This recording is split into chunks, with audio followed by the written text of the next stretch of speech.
the mass panic and confusion caused by whatever this was during protests in Serbia has human rights organizations accusing Serbian authorities of using an illegal sonic weapon during a peaceful protest, something the government denies. Nego nikada nije koristila policija Srbije. So what happened here?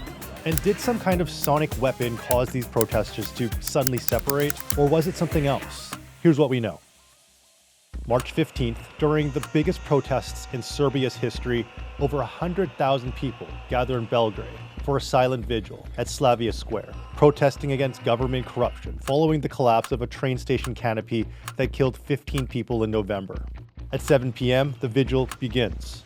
And according to the CCTV footage, at 7:11 p.m., crowds near Terezija Square, several blocks up from Slavia Square, suddenly separate in a wave moving north, away from the office of the President of Serbia. Down the road, videos also show the crowd separating in the opposite direction. From multiple angles, you can hear this. As people move, witnesses described hearing a noise like an airplane engine. Kad je prošao taj zvuk, ja sam dobila napad panike. Krenula sam da se tresem, da plačem. Nisam mogla da dođem do daha. Now, if somebody did it deliberately, it's essentially perfectly timed to have maximum psychological and panic impact on a crowd. People are accusing authorities of using long-range acoustic devices, or LRADs, for crowd control, illegal for police to use in Serbia. And earlier in the day, this picture shows police near the parliamentary building with LRADs. The LRADs seen here have a range of 1,700 meters and have a maximum output of 150 decibels, which can cause hearing damage. Yet nobody in these videos seems to be covering their ears. It's not clear what time these videos were taken, but witnesses told human rights groups this all happened between 7:11 and 7:12 p.m.